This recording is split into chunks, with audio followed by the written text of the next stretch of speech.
up, though? And welcome to Lunchtime Detroit Lions Talk, brought to you by Detroit Lions on the Prowl and Lions Nation Unite. It's your man, Curt. Today is Tuesday, August 2nd, 2022. On deck for today's show, LL looks back at yesterday's first padded practice of training camp.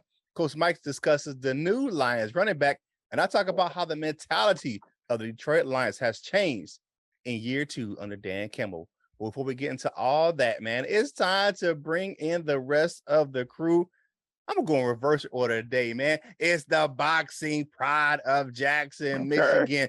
The defensive line coaching extraordinaire is my man, who? The Wolverine, Coach Mike Jones. What's going on, Lion fans? Man, and y'all know who it is. The ladies know who it is.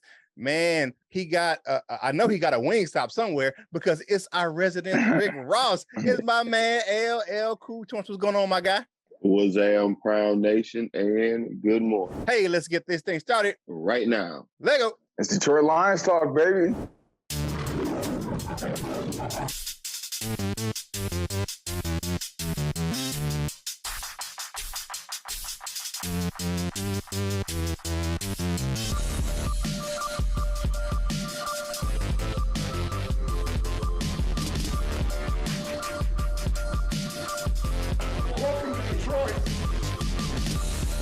Welcome back to the show, people. Now let's get into what happened at yesterday's first padded practice of the season. What you got, LL? Well, these observations come from PrideOfDetroit.com. The headline says Detroit Lions 2022 training camp, day 5's observation. Penei Sewell and the O-line dominate in pads. And that's pretty much the recurring theme for yesterday in those pads. The Detroit Lions put on pads for the first time in their 2022 training camp on Monday, and it didn't take long for the starting offensive line to remind everybody of how good they are. Taking a look at attendance and injury updates, no changes to the PUP NFI list, as Romeo Okwara, Jamison Williams, Josh Pascal, Jerry Jacobs, C.J. Moore, and J.C. Cabinda remain unavailable to practice. Both Taylor Decker and Devin Funchess returned to action on Monday. At his morning press conference, Coach Dan Campbell confirmed that the team gave Decker Saturday off for health management reasons, not due to a reactivation. Decker was fully immersed in all aspects of practice while Funchess was held out of team drills. Dan Skipper, who returned from injury illness last Saturday, also appeared to be held out of team drills. The offensive line reminds everybody of who they are. When the Lions drafted Aiden Hutchinson last April, one of the first conversations in the media room surrounding this and the anticipation of him lining up across 2021 first-round draft pick Penei Sewell. We saw the two square off against one another without pads last week, with Hutchinson getting the better of the matchup Saturday. But with pads on today, Sewell was a dominant player, easily dispatching the rip. They faced off twice in one-on-one drills, and Hutchinson tried a different shifty technique with each attempt. Both times Sewell got into his set, waited to the right opportunity, and locked onto the edge rusher, immediately stopping him in his track. In team drills, Hutchinson had a much quieter day when facing Sewell, and on those occasions where the rookie matched up on the tight end, Sewell was always lurking and waiting to help. On one occasion, Hutchinson got the better of Brock Wright, overpowering him on the way to the quarterback, only to have Sewell peel off the interior double team and hit Hutchinson off his mark, knocking him off his balance. But Hutchinson wasn't the only player who was on the receiving end of Sewell's aggression on Monday. During 11-on-11 drills, the Lions ran a screen to the right and had Sewell pull into the lead position. Jeff Okudah, who worked hard to get off a block from DJ Chark, got free just in time to be steamrolled by Sewell, resulting in one of the biggest reactions from the fans of the day. Okudah survived unscathed. When Sewell's on the field, right? When Sewell's on the field, he is simply relentless, and he doesn't care who lines up across from him. When asked about running over Okudah, Sewell didn't realize who it was, and just buried the man in front of him. He said, "Oh, I did." Football, Sewell said, "I didn't know what happened. I had to go watch the film." But Sewell wasn't the only starting offensive lineman that took significantly more comfort in pads. Taylor Decker looked noticeably sharper and also a much improved outing against Charles Harris. It's real football now, Decker told the media after practice. You get out there and searching spiders, and it's different field of football. There's not much contact. Bull rush and D-line hates us grabbing on their pads. But I like grabbing the pads, so today's real football. In all, the starting offensive line didn't lose a single rep during one-on-one drills. In addition to Sewell beating Hutchinson and Decker beating Harris, we also were treated to Jonah Jackson handling Michael Brockers. Big V getting the better of Levi Onwuzurike, and as well as Frank Ragnar showing an impressive anchor against Aleem McNeil. Frank is that good, McNeil told reporters after practice. He's able to move his body. He's strong in different awkward positions. He's able to get turned sometimes. When I'm out there, I'm really having to work my technique, like really, really having to work. You do that anyway, but against a guy like Frank, yeah, you slip up, you're a little bit too late this way or that way, it's over. You can hang it up. The offensive line proved that Monday they can live up to the hype. There we have it. Block of the day. A lot of time in new defensive scheme, defensive Hutchinson will line up in tight or on the tight end side of the formation. In 11-on-11 drills, he lined up across T.J. Hockenson, and it appears he was expecting the tight end to run a route. As he tried to crash down offensive line, Hockenson had other plans. At the snap, Hockenson went hard at the rookie and jarred him off his spot, sending him to the ground. And in true do-it-all tight end fashion, Hockenson entered his route with little resistance and ended up making the catch on the play. The obvious one-on-one matchup between the two later in team drills. Once again, Hockenson showed out again, anchoring and holding Hutchinson on at bay. If Hockenson continues to show impressive blocking skills, he becomes the complete tight end most thought he would when he was drafted. It will be a massive resource for the offense. Taking a look at the running backs, outside of players in the trenches, the running backs seem to be the group most positively impacted by the addition of pass. The energy of the group was raised, especially during escape tackle drills. In the matchup drills, DeAndre Swift put a spin move on Chris Ford and left him gasping for air. Craig Reynolds landed a stiff arm on an aggressive tackling attempt by Derek Barnes and put him on the ground. Godwin Igwebuike simply outpaced Deshaun Elliott to a spot and turned the corner, while Jamar Jefferson ran over A.J. Parker with a brutal lowering of his shoulder, though Parker managed to still get him with a shoestring tackle. In team drills, Reynolds showed the speed to get to the outside before Jared Davis, and despite Davis's diving tackling attempt, Reynolds simply ran through it on his way up the field. Jefferson showed smart decision-making in the hole and can get through the gap quickly, while Igwebuike's speed is difficult to match, especially when he comes up the field as a change of pace option. Only thing we got to work on is informal. Jefferson appears to have sit down among the reserve. He is still clearly behind Reynolds as RB3, and Igwebuike return skills give him an easier path on the roster. But Jefferson showed today that his competition isn't over just yet. Jared Goff continues to look sharp and in command of the offense, and he doesn't appear rattled by the extra traffic in front of him with the bodies flying around in the trenches. The same couldn't be said for the backups. We have previously noted the backups look slow to process and make decisions with the extra movement in front. They appear to quicken things up with poor results. Tim Boyle, who took his turn with the second team today, missed a few wide open pass plays. Amon-Ra St. Brown did something today during one-on-ones that he didn't do all of last season. He dropped a pass. St. Brown immediately held his hand up as an apology to Goff and didn't drop another target that this person saw during the day. He also took a misdirection play untouched for about 45 yards before Deshaun Elliott was able to track him down inside the 10-yard line. To top things off, he hurdled Bobby Price during the escape tackle drill. DJ Chark continues but wins 50-50 balls and short contested catches, which is an element of his game I was unaware of he was good at. The Josh Reynolds Goff connection also continues to roll on as they connected on another back shoulder play for big yards.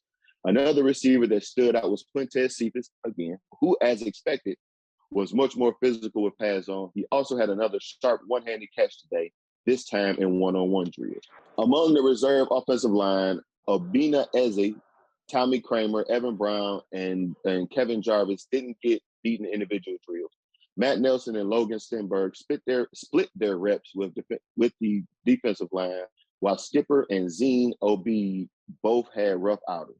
Eze in particular is looking more comfortable and continues to hold down the left tackle spot with the second team while Skipper reacclimates. The coaches have eyes on Malcolm Rodriguez. Ahead of the practice, both Coach Dan Campbell and defensive coordinator Aaron Glenn identified rookies Malcolm Rodriguez and James Houston as players they were looking forward to watching the pass today. Houston saw a few splash plays, getting in on run fits, and even dropping in the coverage, but he looked about what you'd expect from a rookie in pass for the first time.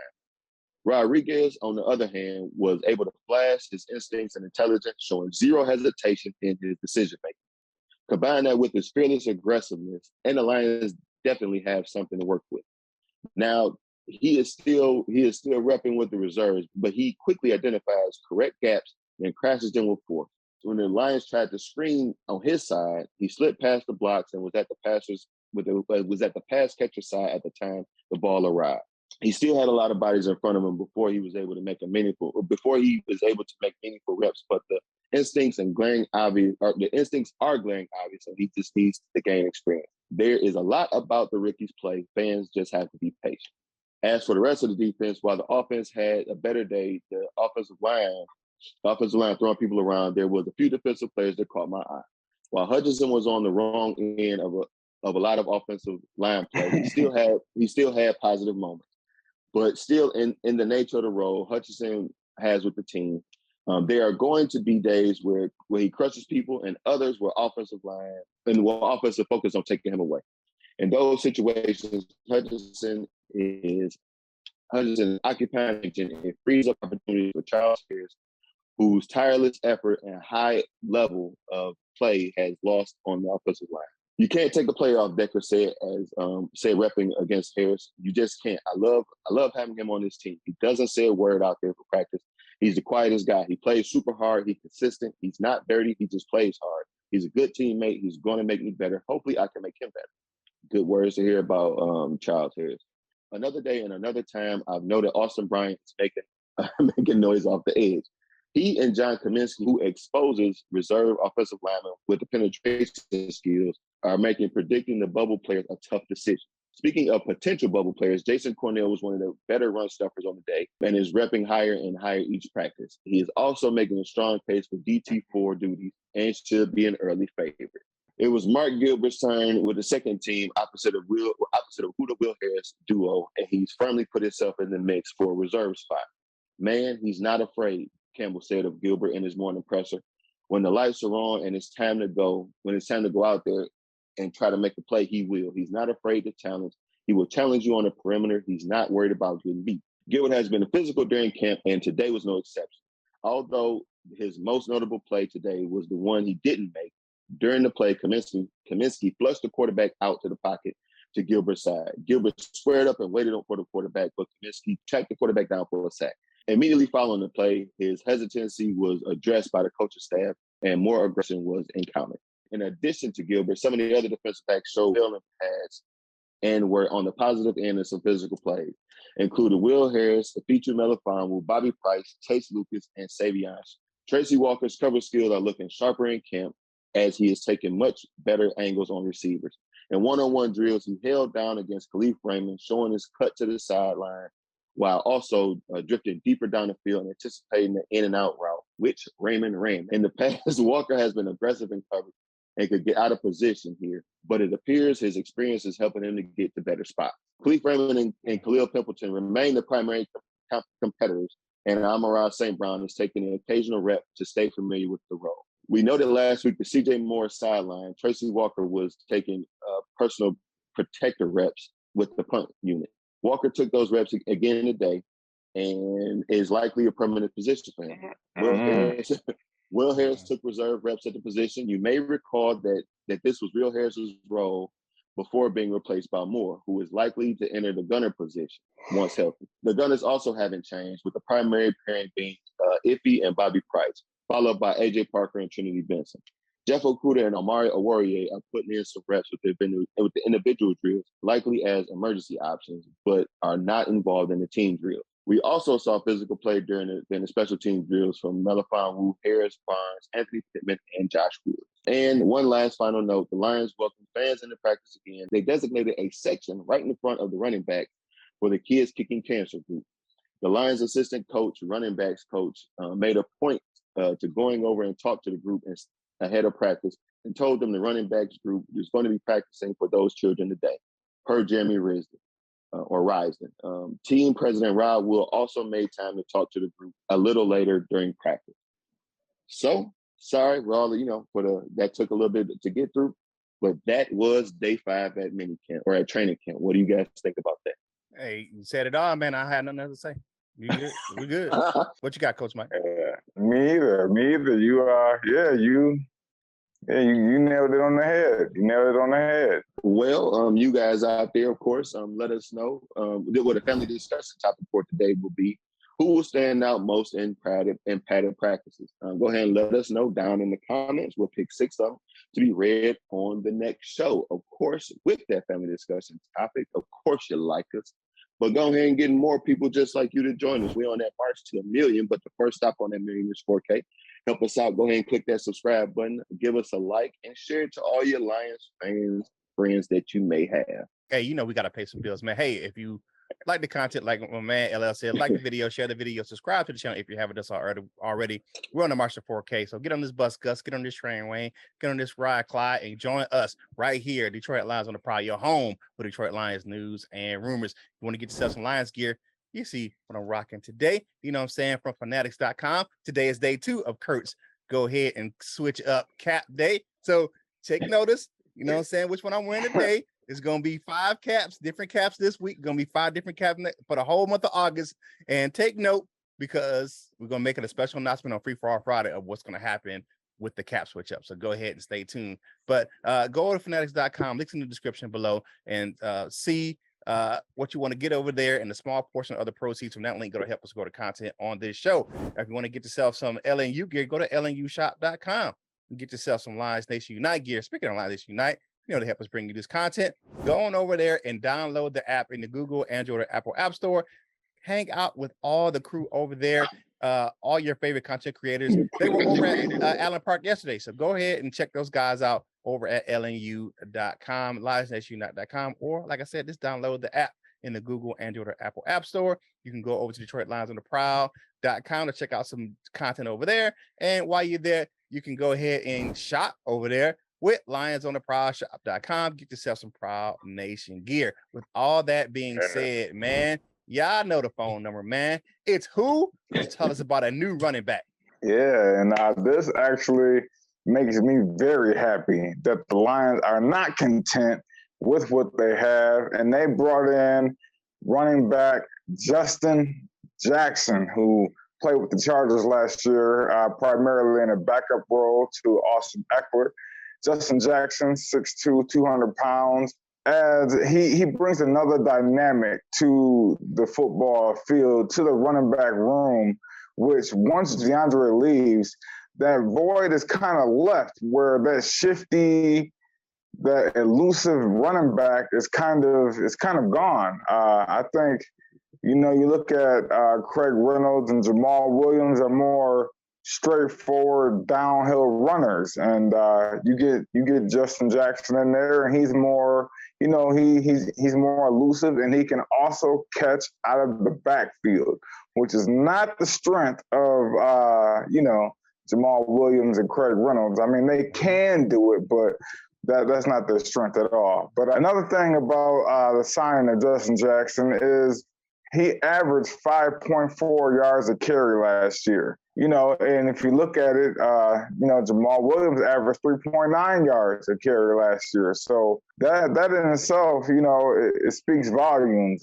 Justin Jackson has been drafted. I think he was drafted in 2018. So he's a fairly young guy, and he hasn't been used that much. I believe last year was his highest use when he had 68 carries. So I'm happy. Competition is not over. When you get to camp, it's competition, and this is no pun at you, LL. Now that I seen how you look kind of sideways when he's like, Justin Jackson. He's like, I want no Jacksons. No, but the thing is one thing about that I've noticed from other Lion fans, not you, El, but Lion fans in general, is that usually when a guy is mentioned in free agency or a guy is signed, we usually turn our noses up at him.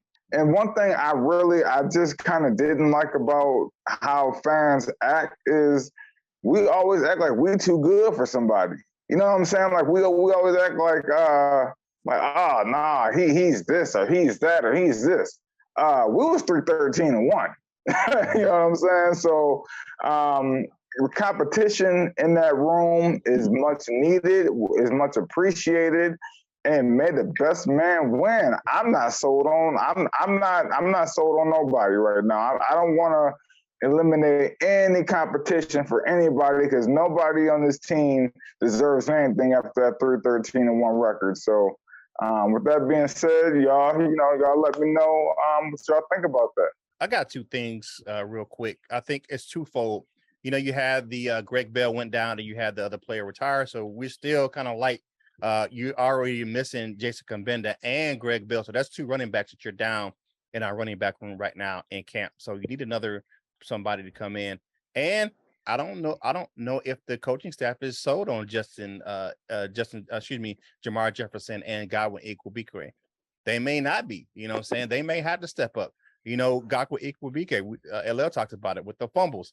So they may be looking at moving along. So you look at this, it's about competition and it's about adding a key piece. He is kind of a similar running back to DeAndre Swift.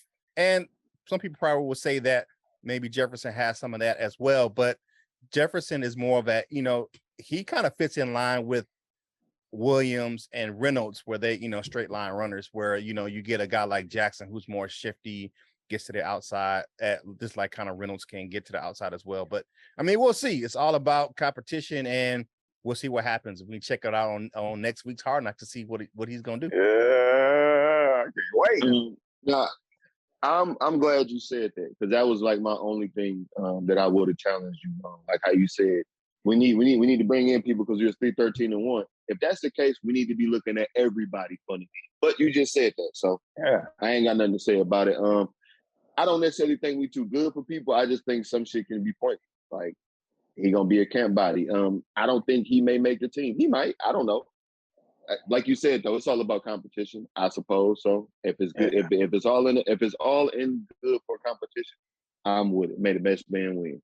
Oh yeah, I think that Justin Jackson will make the team as he was a solidified backup to Austin Eckler last year, and if you're the backup for the Chargers, who are a perennial team. The only reason why he got let go is because they drafted a running back.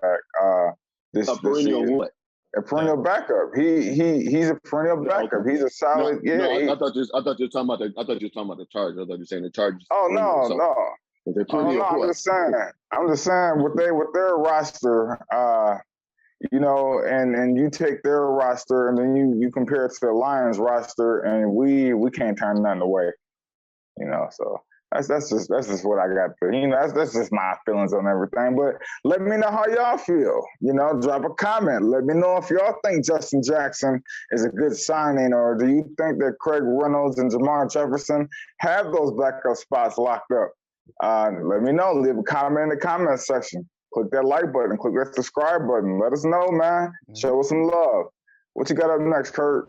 All right. So for my topic today, I wanted to do something a little different. We kind of touched on it yesterday, but looking at how the Detroit Lions came into camp in regards to being focused and catching on to the concepts better than they did last year is one of the things that Dan Campbell has mentioned in some of his morning media sessions before camp practices. But there's a phrase that's being used quite often by Lions players, offense and defense. They keep saying iron sharpens iron. Right? If you listen to some of the pressers, you keep hearing that. The players know they will get better by competing at the highest level at every rep in practice. Team drills, individual drills, they know they have to be sharp and be aggressive. You know what I'm saying? One thing that stood out, right, is an aggressive nature on both sides of the ball, right? I know we talked about this a little bit yesterday, right? If you haven't seen it, go over and watch the week 1 camp highlights video of Jamal Williams' speech at the end of practice, right? And if you haven't heard it, like I said, go over to Detroit Lions on Detroit Lions YouTube channel or their website and check it out. But the second part of his speech shows a change in mentality. Now I'm gonna quote this. I'm gonna quote the speech. So if you have little kids in the room, you know what I'm saying, or you don't, subscribe to profanity. Now this is a direct quote. So I want you to go ahead and mute the mic or step away for a minute because this is for a second because I gotta read this, right? I gotta read it. He says we're gonna keep fighting. We're gonna keep going. We gotta fight. We're gonna let people know don't fuck with us. We're the Lions. Whatever they think they know about us, they don't know shit. Every time we go into the game, we're going to lock the gates. We're going to lock them fucking gates and let them know you're stuck with us because we're about to bury your ass. Now, looking at that quote, right? That tells me one thing and one thing about the Lions mentality. They ain't taking jack off nobody this season.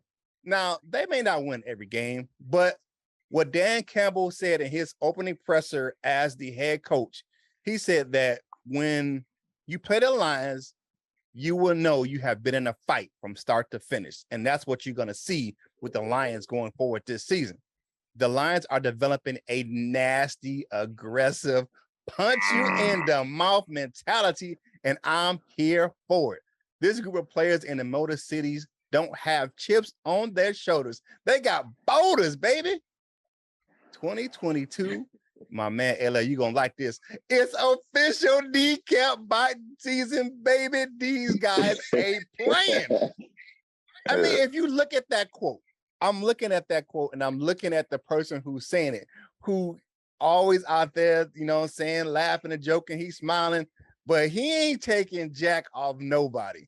And you look at some of the notes that we had even in practice, right? If you kind of go back and I'm gonna take a look at some of this stuff. If you look at how they're playing, they're doing this to their own teammates, right? They ain't the other team ain't gonna have a chance in hell. I mean, for real, you kind of look at this situation, how they're practicing against each other. Man, Penei Sewell had Jeff Okudah calling his mama yesterday. And the same thing happened. I mean, you look at the O-line, you look at Frank Ragnow, you know what I'm saying, and what they said about the interior offensive lineman, and they're saying how good they're being right now. And TJ Hockenson really don't care who Aiden Hutchinson is in practice because he gave him the welcome to the league rook vicious block by TJ Hockenson on Aiden Hutchinson. I don't care who you are, you're gonna get this work right here in practice. But that's, like I said, iron sharper iron. And you're going to get those reps where they're going to go and be the best and the hardest reps because they know they can't get better half-assing it out there on the field. The coaching staff's not going to allow that. And the players have taken it upon themselves to just be gritty and be grimy and be aggressive. And I'm liking that. They're going to be punching some people in the mouth. Especially you look at that offensive, they've been real aggressive. And our defense got to step it up, man. Okudah had a bad day yesterday, man. Hey, Okudah, he got cooked by the whoopee yesterday. He just had a bad day yesterday. I'm pretty sure that Aaron Glenn gonna have those guys fighting back today, but they are just a nasty, aggressive team right now. And I'm loving it. I'm here for it. Like I said, they may not win every game, but it's gonna be a dog. Whenever you play Detroit, it's gonna be a fight, and you're gonna know you went to war against the Detroit Lions. I just want to say, man, that I'm glad, man. I'm happy that Detroit is becoming the Baltimore Ravens of the NFC, and that mentality that they're taking on, I like it, man. I like it. I like that. I like that, man. That's intensity. That represents Detroit. We're Detroit. Like we're not Indianapolis or you know what I'm saying? Or you know what I'm saying? We are Detroit. We are one of the top 5, toughest, grittiest cities in the United States of America. So we need a football team. And yeah, I mean, thank you. We need a team to represent that nasty grittiness. So I'm glad for that. But 2, I want y'all to take note at the 2 matchups that's happening that I think will make us even better is Penei Sewell, Aiden Hutchinson. Those two young, tenacious people going against each other right there on that end. And on the other end, you got the veteran Charles Harris and the veteran Taylor Decker going at it, man. I think those two matchups right there are going to pay a lot of dividends when it comes to the season, man. So what you got, LL? Yeah, when I was hearing Curt talk about what Jamal Williams was saying, the first thing popped in my mind was Justin Jackson ain't say that.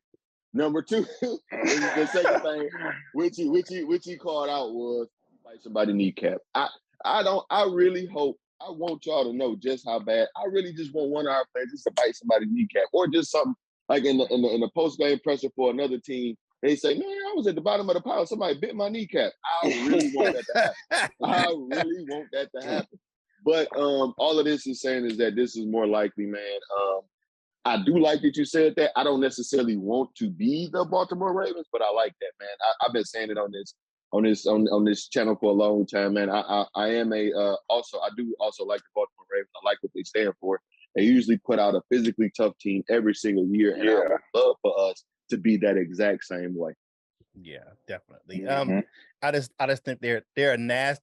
They developing a nasty nasty demeanor. And I just like that they're being aggressive. They're, and to say that, they think they know about us, but they don't know shit. I'm loving that quote, because people think they know about Detroit. They talked about the Loyal Lions for years, and that ain't us right now. You know what I'm saying? That ain't this Lions ain't that group. You know what I'm saying? They're aggressive, they nasty, and you're gonna be in a fight with these cats to the end of the game. All right. So with all that being said, man, like the video, comment on the video, leave us a comment in the comment section on what you think about the mentality of the Detroit Lions and how it has changed. Maybe it's the same. Maybe you thinking SOL. And Dan Campbell has a thing about the SOL. He says, man, keep talking to SOL. We want people to come in and think about the SOL, because we want everyone to come in and try to change the SOL. You know what I'm saying? We've heard it for years. Dan Campbell ain't no he played here in Detroit, so he's not a stranger to the SOL, mentality of some of the Lions fans.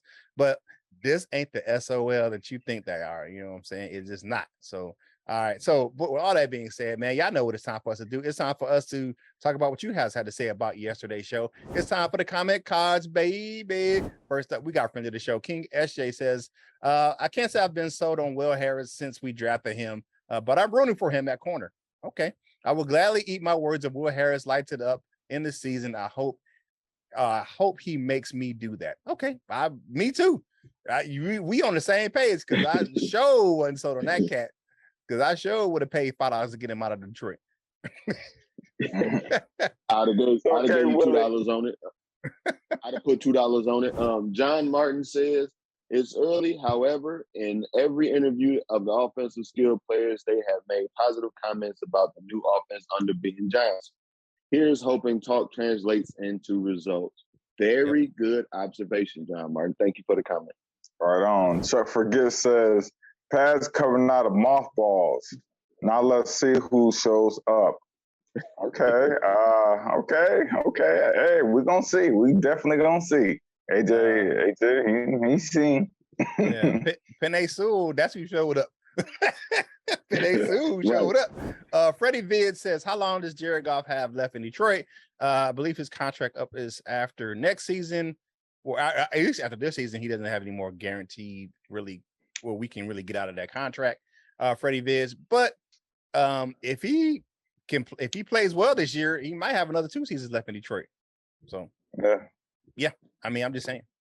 I mean, I think he's under contract to 2025, but I think that we can get rid of that him for the low after this season. But we'll see. Go ahead. We shall see. Friend of the show and Go member, Lionor of Douchebagia. Hey there, Nicole. I'm not sure about owing Will Harris an apology. He owes us one based on how he played last year, but he's the most pleasant surprise of camp thus far. Clearly, the switch to cornerback was good for him, and I hope this is indicative of a positive trajectory for our DBs overall. Very good comment. Yes, and Will Harris, you owe me an apology. How about that? You know what? Y'all gonna leave Will alone. I'm tired of that shit. D. Williams says, Coach Mike Jones, I challenge you to a brisk walk. Laughing emoji. I'm 54, and that's a pun toward the 40 that me and one of my linebackers at the end is gonna run Monday, August 8th when it comes to Campton. I'm gonna have on video, dog. Okay, we'll see that, man. Hey, thank you guys for leaving your comments, man. We appreciate it. Because we always want to hear from what you guys have to say right here on the channel, man, because we're Lions fans just like yourselves, man. And we want to hear what you guys have to say about the team and the show. So don't forget, man, please drop us a comment on the video about what you think about today's show, any of the topics, family discussion topic, what you thought about the first practice, Justin Jefferson signing, and the mentality of the Detroit Lions, how it has changed coming into year 2 under Dan Campbell. Now, with all that being said, it's time for what everyone says is their favorite segment of the show, the Dessert with Your Man Curt. I know Grandeur 12 loves the Dessert with Your Man Curt, brought to you by Delightful Bites, custom cookies and desserts for any occasion. If you like how they look, you'll love how they taste. Go on over to the link in the description below over her Facebook page. If you don't do the Facebook thing, you can go and put Delightful Bites in over on TikTok or Instagram, and you can see all that beautiful dessert footage. Delightful Bites. Get your cookie on. All right.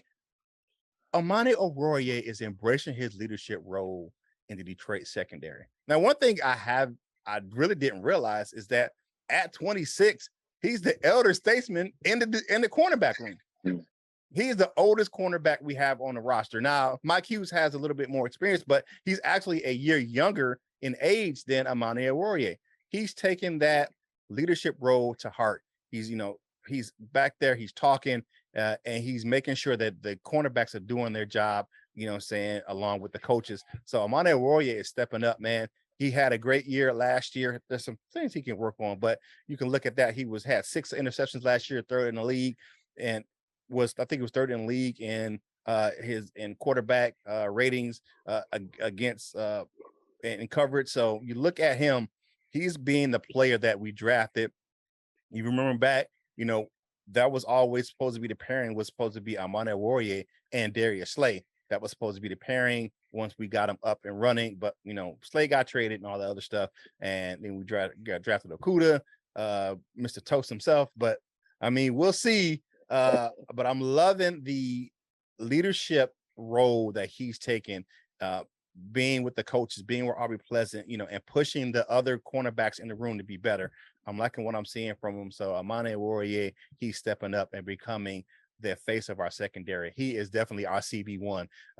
It ain't Okudah, and it was never him. It's been Amani Oruwariye since Darius Slay left. So with all that being said, man, thank you for checking us out right here, Detroit Lions on the Prowl. It's time for go ahead and take that quick walk on over to the Wall of Fame, baby.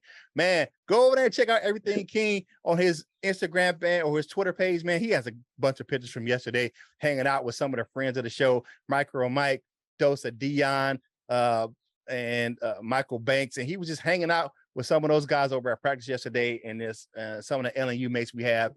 So go and check it out, what he got over there. He's the king of everything and Everything King. Joseph Carter. We got Shano the Insano is in the building as well for our bronze members. Cap Ice Cold, Batman of the 313, John Martin, and Henry Wallace are our silver members. For our gold members, who will have a meeting tomorrow at 3 p.m., make sure you go ahead and check it out. We got North End Ken, Just in the D, Mr. Reliable himself, Michael Huck, the jazzy one, Paul Jarose, Lady Lionel of Douchebagia, the Tornado, and the Dr. Detroit. He is always in. To become a member of the Wall of Fame, click that join now button in the description. Now it's time for final thoughts. What you got, my man, LL?